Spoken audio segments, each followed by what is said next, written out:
pagi. Selamat pagi. Ini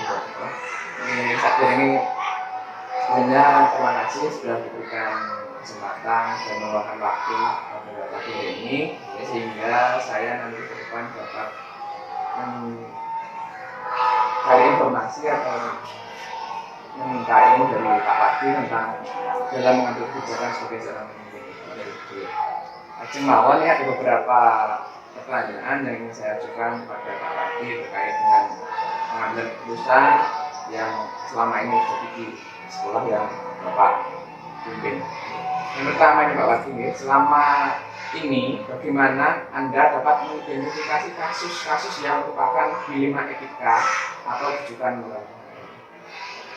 Untuk mengidentifikasi kasus-kasus yang selama ini menjadi dilematika atau rayuan etika itu, pertama itu yang biasa saya lakukan itu kan mencari informasi. Ada dua atau lebih pendapat yang memiliki manfaat dan dampak yang dipertimbangkan. Dampak itu dipertimbangkan mana yang paling sedikit negatifnya.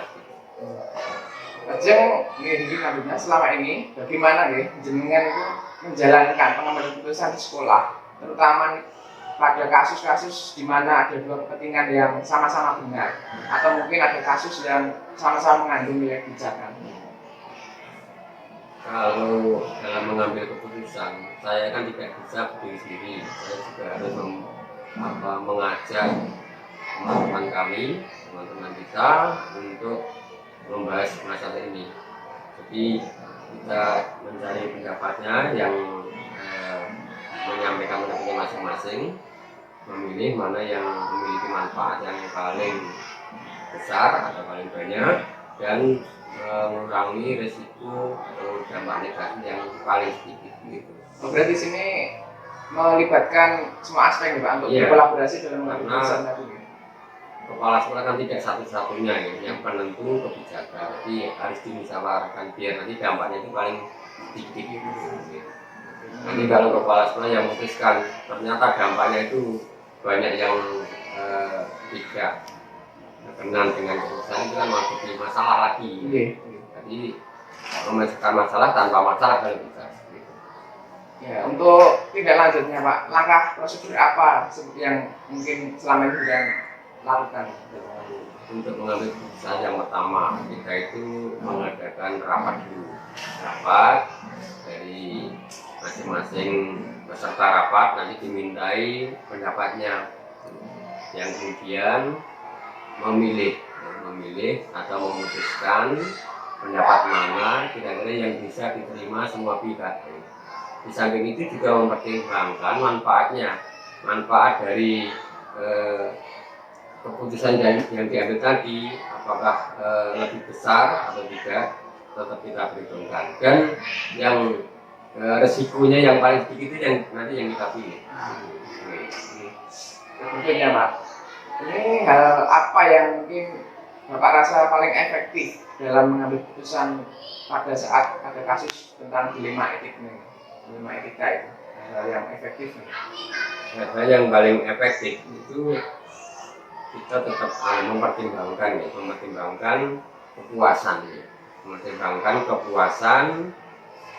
dari semua pihak, terutama kalau di sekolah itu ya kepuasan guru, kepuasan peserta didik, kepuasan orang tua gitu.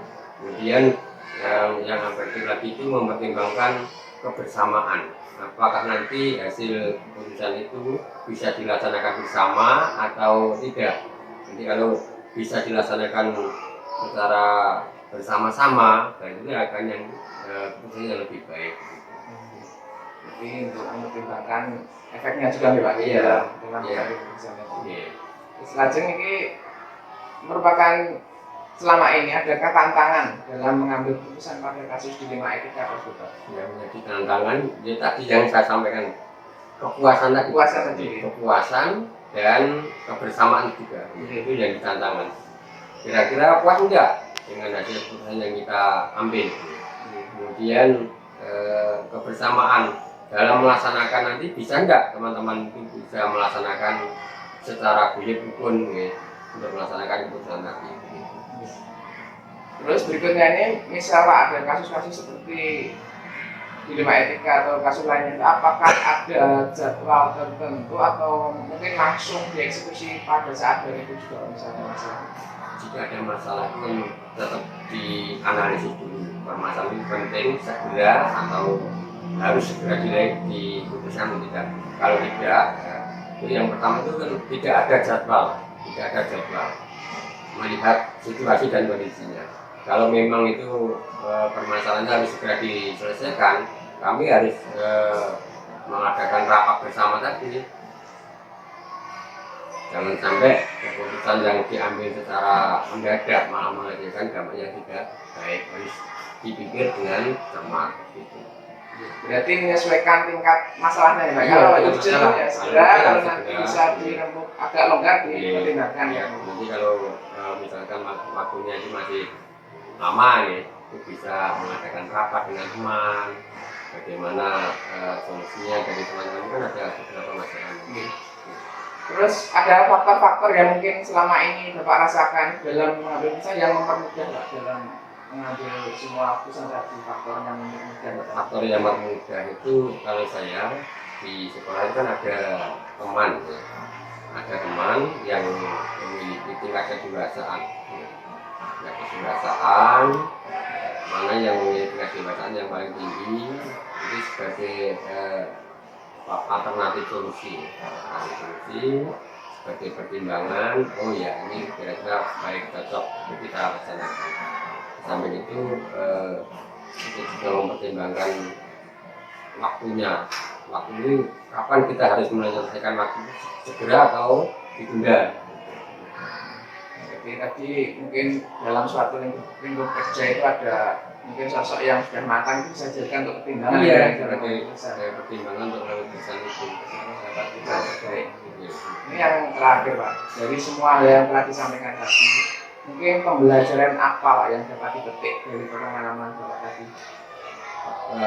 Yang dapat dipetik dari kasus ini tadi ya, dari tentang pengambilan keputusan itu, kita semua keputusan sebaiknya itu dimusyawarahkan hasilnya, dimusyawarahkan dengan peserta atau semua warga sekolah agar mencapai tingkat kepuasan yang tertinggi atau memiliki manfaat yang paling banyak. Kemudian kita tidak boleh bertindak secara diktator, mengambil keputusan sepihak, semuanya harus dilibatkan oleh kita. Berarti untuk garis besarnya dalam mengambil keputusan selama ini melibatkan semua aspek yang ada di sekolah dan mempertimbangkan nanti faktor yang efeknya gitu, yang lebih banyak dampaknya yang tadinya. Kalau bisa dicari yang dampaknya paling bermanfaat untuk siapapun dan mengurangi resiko-resiko yang mungkin akan terjadi. Mungkin begitu Pak Wardi dalam saya wawancara dalam pengambilan keputusan ini. Semoga dengan pengalaman Bapak nanti dapat saya adopsi, saya pelajari untuk selanjutnya. Mungkin kan tidak menutup kemungkinan untuk jenjang yang akan datang bisa saya gunakan untuk pertimbangan Pak. Bahkan bukan menjadi seorang pemimpin saja, sebagai seorang guru pun kadang juga harus mengambil keputusan jika ada kasus-kasus yang mungkin mengambil keputusan itu tidak hanya di sekolah saja, mungkin di masyarakat. Dan jika kita juga menemui permasalahan yang harus diselesaikan, kadang-kadang kita dimintai pertimbangan di masyarakat. Ini untuk waktunya terima kasih, sudah cukup, mungkin nanti bisa dilanjutkan dalam kesempatan waktu. Apabila ada hal yang ingin saya tanyakan atau misalnya terima kasih. Atas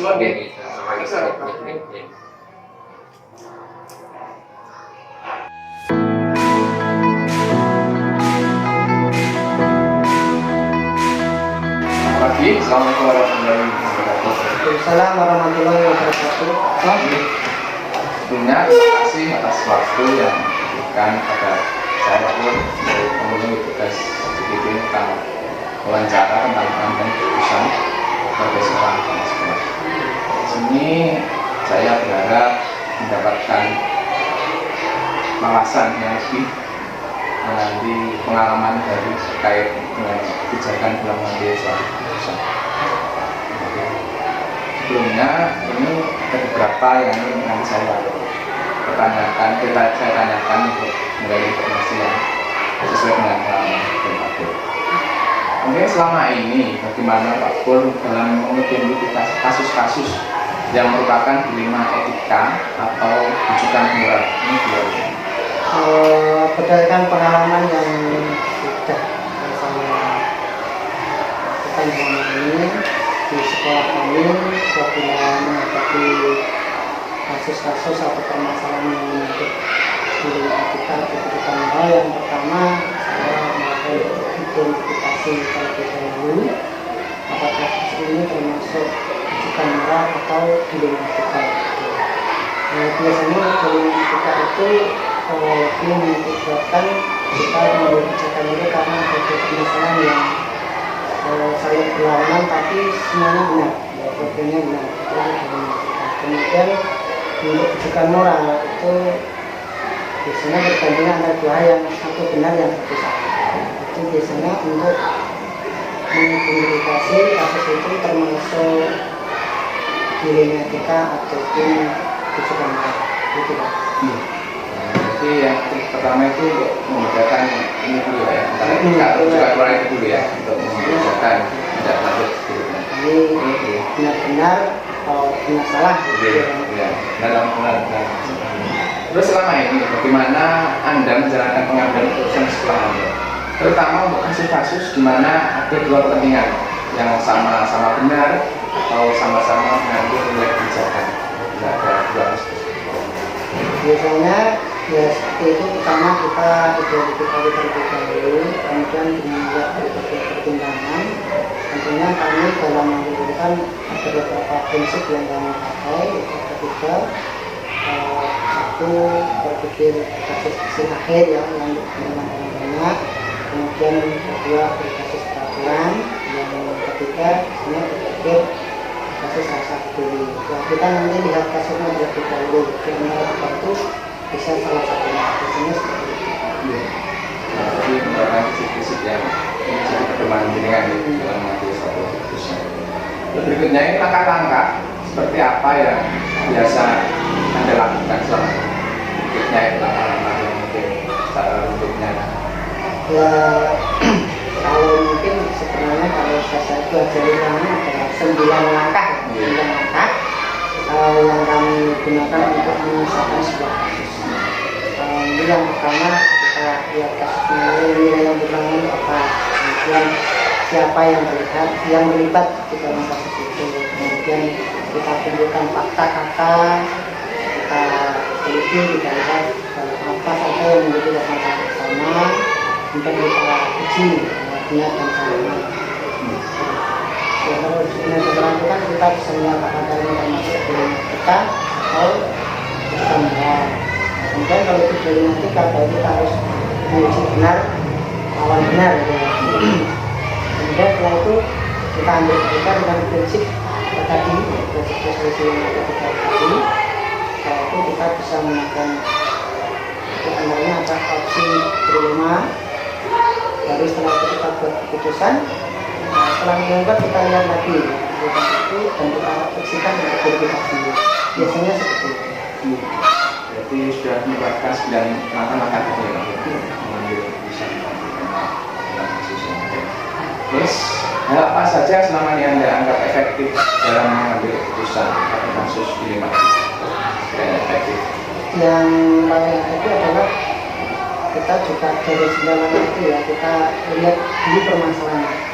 Kalau misalkan bisa diselesaikan dengan cara biasa tanpa menggunakan 9 langkah, ya kita selesaikan dengan cara biasa. Tapi kalau tidak bisa, berarti kita memang harus mengikuti 9 langkah itu agar permasalahan bisa clear pada akhirnya.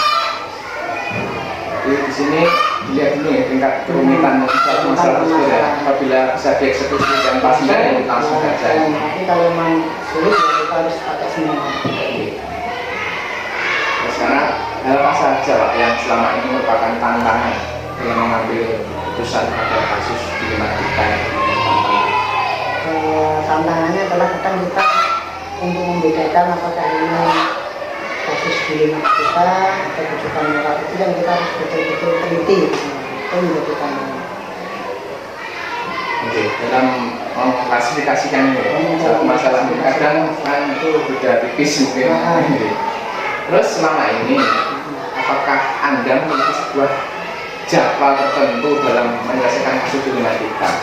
Apakah Anda langsung menyelesaikan di tempat atau memiliki jadwal khusus itu Pak dalam membentuk atau prosedur seperti apa yang Anda jalankan selama ini? Kalau permasalahannya mungkin ringan ya itu bisa kita langsung diskusi ya. Tapi kalau memang itu membutuhkan waktu dan tidak bisa selesai dalam langkah dalam satu waktu, maka kita biasanya bisa menjadwalkan.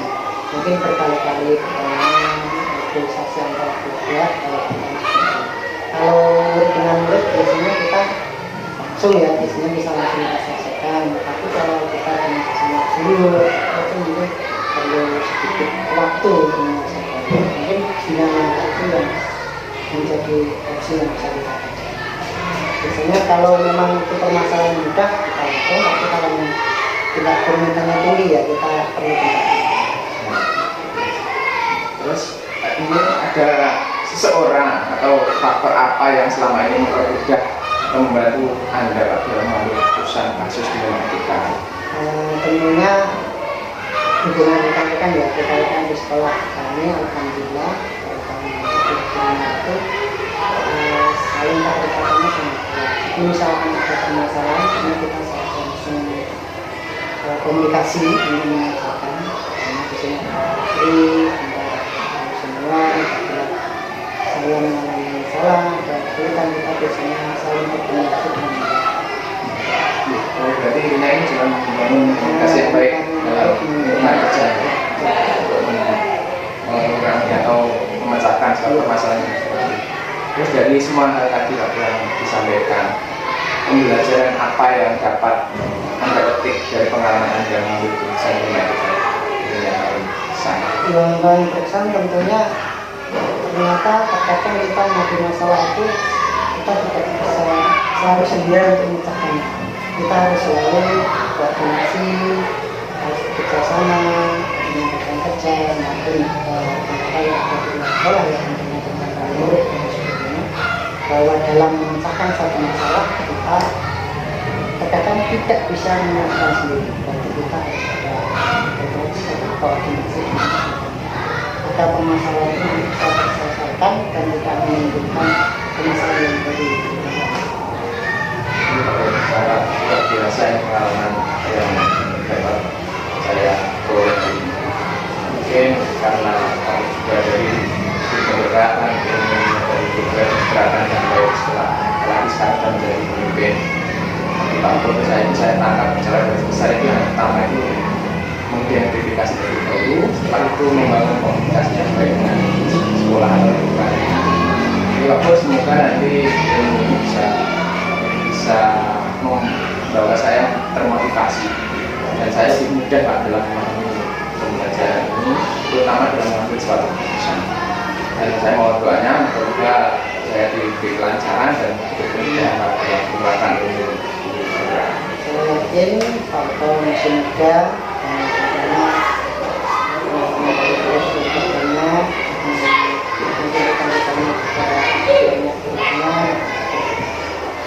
kolaborasi, saya yakin akan mampu menghadapi mungkin kalau menjadi permasalahan bisa mengatasinya dan menyelesaikan. Kita sukses kepadanya, yang menjadi seorang pemimpin di sekolah.